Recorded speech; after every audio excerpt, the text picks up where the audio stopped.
What's up everybody and welcome to our discussion. The Legend of Zelda Breath of the Wild has officially been shown off for the first time, and we have a lot of exciting things to talk about. So here to join me is Macintyre Productions, RMFH Gaming, and Grand Star. So to start off, what are your guys' initial thoughts on this game? We've seen a trailer, we've seen a few hours of gameplay footage, so let's unpack this. What are your initial thoughts? Gorgeous. Satisfying. Simply amazing. Perhaps a lot of you guys could also relate to this. We've been covering Zelda Wii U for such a long time that we're practically used to calling it Zelda Wii U, not anything else. Like, even I'm still trying to get over that right now, actually. And just to have a trailer that finally showcases information and stuff what the game is actually about is extremely satisfying. And the fact that we actually have a name to call it by, Breath of the Wild, instead of just calling it Zelda U, which, like, yeah. So I'm just glad we have that out of the way. Mm-hmm. Along with the trailer, we also got an official title, Breath of the Wild. What are your thoughts on the title, and do you think it represents the game? I think it fits the atmosphere of the game perfectly. It's very fitting. 100%. Yeah, I wonder what it means, actually. Like, we see the subtitles mean something significant, like Twilight Princess with Midnight Ocarina of Time with the instrument. What does the Breath of the Wild mean? Is it like a plot significant event or something like that? Well, based on what Miyamoto said in an interview, they really are going for a more atmospheric approach, rather than the way he put it, rather than more of a focused story approach. You kind of learn yourself as you go along the game. You figure out who you are. That's Link's job throughout the story, throughout the game itself. So I think. I don't think the name is plot focused this time around at all. Now that we've actually seen a few hours of this game, and not just a trailer, everyone is trying to figure out where does this game fall on the timeline. It seems like it could fit in any of the three timelines. One host from Nintendo Treehouse called Link the Hero of Time. On Nintendo Minute, the host said he has been asleep for 100 years, and Aonuma said that it takes place long after Twilight Princess. So we have three almost conflicting statements from Nintendo about where this game takes place. So what are your thoughts on this? That was actually in-game. That's something Zelda said, or not Zelda technically, but the person narrating Link from the beginning, that's what she says in one part of the demo. I believe the main source, at least from what I've gathered, that said Breath of the Wild is in the child timeline is from Nerdist. In their video, they said that Aonuma quote-unquote said it took place centuries after Twilight Princess. I'm not sure if that's misinterpreted information, because I've been looking for that direct quote, like right now, actually, and I cannot find it anywhere. Maybe I'm not looking hard enough, but as of currently, that's what they said. And makes, like, based on, like, I believe we all have we all believe something similarly, that this game takes place somewhere within the adult timeline, which Definitely makes the most sense. But, like, I guess we have to wait and see. I think I know other YouTubers. Zeltic specifically spent almost an hour, if not more, searching for that specific line and just could not find it. So I really think he was just mistaken in saying that. So it's really up for grabs as to where this would be. Yeah, most definitely. One of the main rumors that leaked about Zelda Breath of the Wild was that it was going to have over 100 mini-dungeons and only 4 main dungeons. Now, at first, 100 mini-dungeons sounded like way too much, and 4 mini-dungeons sounds like way too few. But now we see that at least half of that is true, because these mini-dungeons are what are now known as shrines, and they contain 1, 2, maybe more puzzles, and I'm sure some you can get through in 2 or 3 minutes, and then some it seems like it takes 10 to 20 minutes. In the main area that we start out in, the Great Plateau, I think there's 4 that you have to finish, or 7. I'm not really sure what the number was, so what are your guys' thoughts on this? 7 actually. If you slow down the text that they skip through, after the 4th one, which there are 4 main ones at first.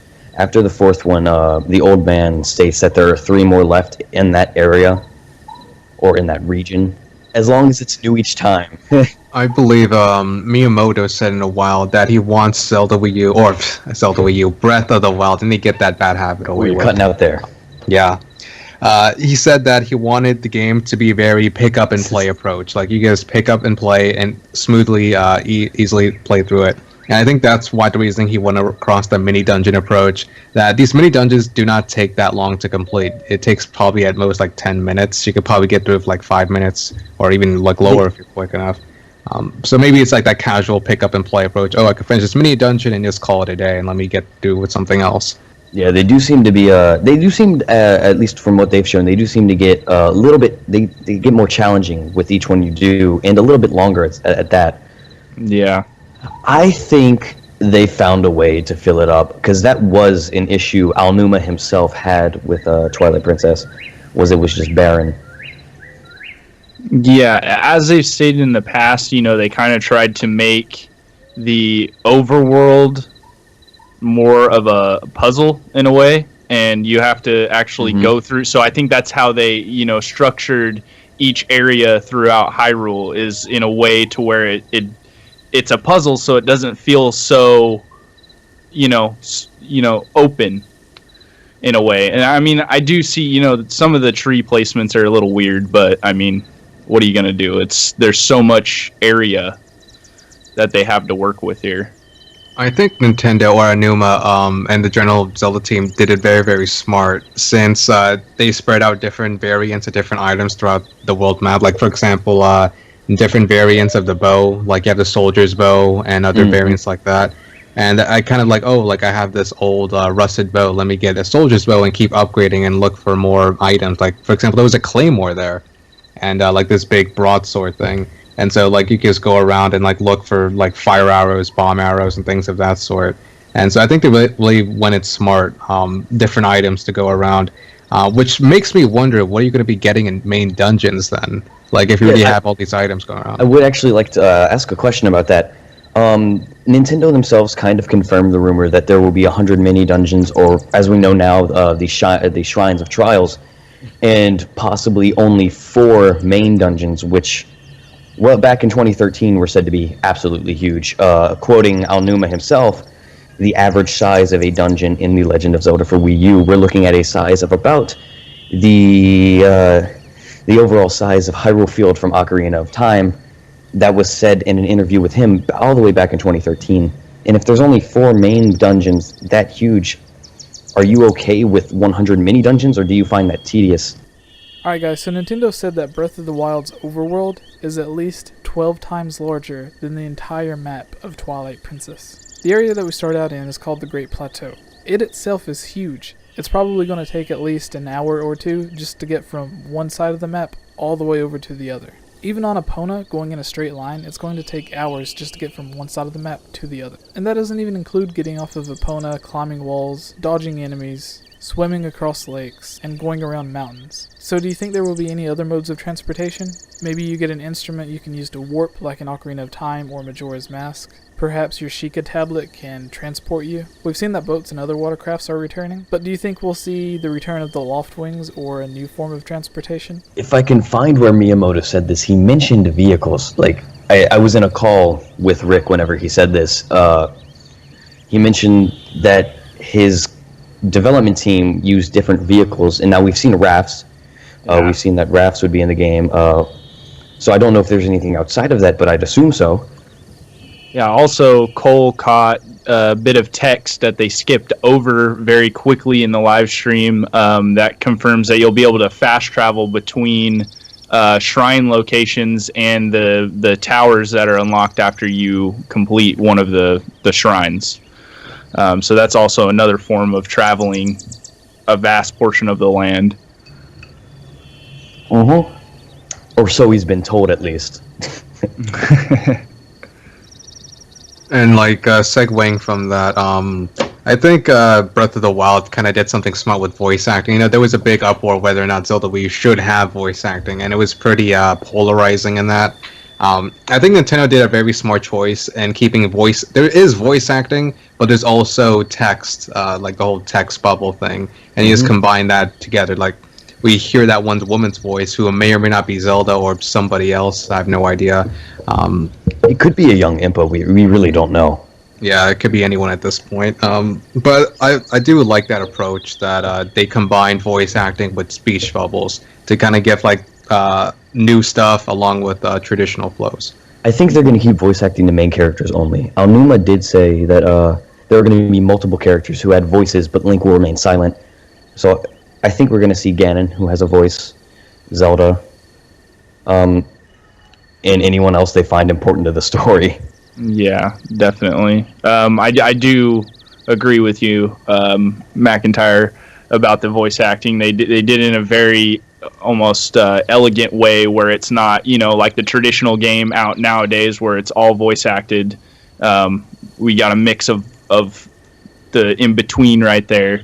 And I do want to see what they're going to do with this. I like the fact that they pulled that over from, kind of pulling conventions from Hyrule Warriors, and we can even see it implemented in the gameplay and how Link spins his sword all the way around. It looks almost identical to how he does in Hyrule Warriors.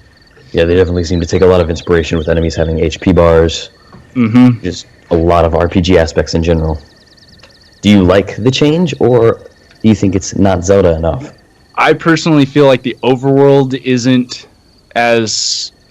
It just does, to me. It feels like it's stepping out of bounds of the Zelda, experience. But at the same time, that's what they're trying to break. They're trying to break the average conventions. When you get into the mini dungeons and stuff like that, the shrines, it feels way more like a Zelda game to me, at least. Also, there's something I kind of want to touch that we kind of I was talking to Chloe before this. Like the whole timeline placement, or like let's say the story in general of Breath of the Wild. Like I think we briefly touched about the old man and Link being asleep for about 100 years, and I'm assuming an event happened prior to this 100 years, and then something happened which caused Link to go into the Resurrection Chamber. And the Resurrection Chamber is kind of like I think that has some sort of like, let's say, significance, like because we know of like Links are reincarnated through that whole reincarnated process, or different carnations of Link. Is this Resurrection Chamber like some sort of a pseudonym for that, or something like that? But what do you think about like the story of Breath of the Wild? Where do you think it could go to?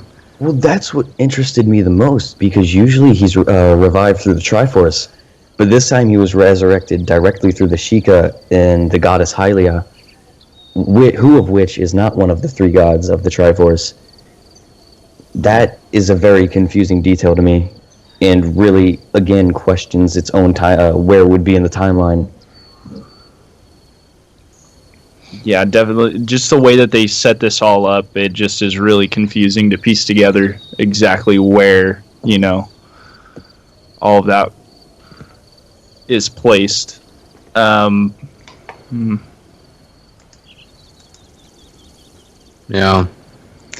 But at least the whole game looks pretty fun, so like Looks absolutely gorgeous. Yeah, it does. I'm really hoping for a story trailer. Like it confuses me, because it's not like them to want to hide a story that much. That's the most confusing part to me. Like I don't think they're gonna focus that much on story. That's the thing. Like it feels like they're focusing only on gameplay. Well, for this, of course, they seem to be very highly focused on the hunting and gathering aspect of it, the survivalist nature of the game. But they were so very much, like, adamant about keeping spoilers out of the way. It really makes... Yeah, they even took all the villagers out of this area that we see. They took every village out of the game, so I just found that kind of funny. They're really trying to keep the veil pulled back on the story for some weird reason. I think it's because they want us to keep questioning it more. That's... Yeah, I mean, they can only give us so much, especially in one day full of freaking footage. It's like... So the last time Breath of the Wild was talked about before the E3 was when they announced Twilight Princess HD, and they mentioned that the Wolf Link amiibo that comes with the collector's edition of that game will also work and be compatible with the Zelda Wii U. They never mentioned how it would actually work with the game, but now we have video from Nintendo showing that if you tap the Wolf Link amiibo, he will appear on screen. He can help in fights, gathering materials, and help protect you. Do you think Wolf Link is actually going to be canon in the story, or do you think it's just a bonus? Definitely think it's extra. I don't think they're gonna put this in as canon at all. Doesn't make sense if it did. unless you're like one of the crazy manga writers and you're going to try to figure out a way to make this a backstory, like making Majora a dragon, yeah, this isn't going to be canon. The only way I could see it being canon is if that is a some kind of, you know, like how Link was reborn almost through like what looked like a type of machine. You know, he was kept in a cryo, or you know, something was done to bring him back. When Wolf Link is tapped onto the gamepad, he kind of like shines when he first comes onto the screen. So it could be the actual tablet that's projecting Wolf Link out into the area that you're in. I mean, that's the only way I could see it being canon at all. So one of the new items we see in this game is the Sheikah tablet. We see it has several different abilities, and in each of the mini dungeons or the shrines that you go into, you will collect new runes that unlock new abilities for the Sheikah tablet. A couple of these abilities include it acting like an ice rod or a fire rod. We see it acting as a magnet to lift heavy objects. But something else that's interesting is that in this game, you can run out of arrows. You have a limited supply of arrows. You can find them, collect them from enemies, and use them, but you have a limited number. But whenever Link uses bombs, which is also a returning item in the Zelda game, the bombs aren't physically there. You don't run out of them, you don't find them, you don't collect them. Your Sheikah tablet is used to manifest these bombs, and it works sort of like how it did in A Link Between Worlds, to where you have a meter that slowly drains for the more bombs that you use. So how do you think this tablet overall will affect gameplay, and do you think it's a nice addition, or do you wish they would have stuck to old traditional ways of gathering items and weapons? And do you think it's going to be overpowered? I kind of question whether it'd be too much, because it really does do a lot. And the amount of stuff you get just by the 4th shrine, it really makes you wonder how progression in this game is going to work. But I think I overthought that a little bit, because there are a lot of items that we didn't see. What we mainly saw was your basic melee weapons and an arrow. We didn't see the normal Zelda things like the hook shot, the boomerang, things like that we did not see, that I think are going to be unlocked through regular dungeons. I think personally, I think this Sheikah tablet is just going to, with all of these shrines, as many as there are, it's going to unlock so many new things that can be done in the Zelda series and in the franchise later on, if they continue to use something like this element and everything. As we've already seen, you know, they have the time stop ability, and you can use that on different objects, and even, I don't know if they can actually use it on enemies or not, but you know, you can use it to lift up certain things, use it to freeze water and lift up blocks of ice. I mean, it can be used for so many different things. I'm excited to see what else it can do. Like, how many more upgrades it can bring out, sorry. Like, I'm kind of thinking if the Sheikah tablet has any story relevance. Like, remember how Link, he woke up after that 100-year slumber? Yeah. And we see the monks that were waiting around for, I'm assuming, a similar period of time. So with the monks, they already knew a hero was going to come, and that's why they stayed. So is Link sleeping, or somehow being in that resurrection chamber, part of a plan that the monks like, oh, we're going to wait for this long for this guy, so I'll be staying in this meditation for 100 years, this guy comes across. Does this have any kind of plot relevance? Is this like some part of an overarching story? Well, Vortexy had an interesting theory about that the Link, there was a Link who was supposed to be, whenever Ganon originally attacked Hyrule before the Great Flood, and he passed. He did not prove himself as a hero. He passed away, and then Hyrule was flooded. And what she came up with, it may or may not be true, is that this is that same hero brought up after the land was dried again, which could have very well been an accident, as the Koroks had no clue that Ganon was sealed away under the water. So whenever the land or the water was all sucked up as in Forest grew, Ganon's power released. He was unsealed. And this Ganon was put in, this Link was awoken from sleep, and he has to prove himself as a hero again. That's his job. That's kind of what these trials imply, is that he's proving himself as a hero along the way. He's finding out who he is. Hmm. Hmm. In this game, not only is it a huge open world, but it has a dynamic day and night system, as well as a dynamic weather system. We see Link needing to change his outfits if he gets cold. He'll probably have to do the same with the fire tunic if it gets hot, or to progress through Death Mountain. We see it lightning, snowing, raining. So what are your thoughts on this initial day and night system and the weather system? And do you think the day and night will have some sort of significance to it, as we've seen in games like Majora's Mask, where certain side quests were only available at night or during the day? They did mention that the weather would have a big effect on the environment, and if it were raining at night, for instance, it would be a lot colder, especially depending on where you are. So if you were to say camp, you'd have to camp with a certain elixir that you made that would keep you heated up, or a certain tunic, for example. Again, just another big emphasis on how the environment is going to affect the game overall. Yeah, I also have to agree as well. On a side note, there's we have the rafting ability within Breath of the Wild, and there's been a lot of speculation whether or not the same game would have sailing mechanics and things of that sort. Do you think that will be kind of like expanded, like let's say how Wind Waker did with its own sailing mechanic? Do you think there'll be a similar form? Yeah, same I here. really sure hope so, because it looked hilarious the way they tried to get that sail to move. Yeah, it was a little much with the Deku leaf. Like every time he accidentally whacked the boat with the Korok leaf, I just had to contain my laughter. So, one thing I wanted to ask is, do you think the Sheikah tablet will have any relevance to the Master Sword? Because the Ocarina of Time, as we know, was made of time shift stones, and the Master Sword looks to be, or at least its hilt, is probably made of that same mineral. Do you think the Sheikah tablet will be used at probably near the end of the game to fully revive the Master Sword?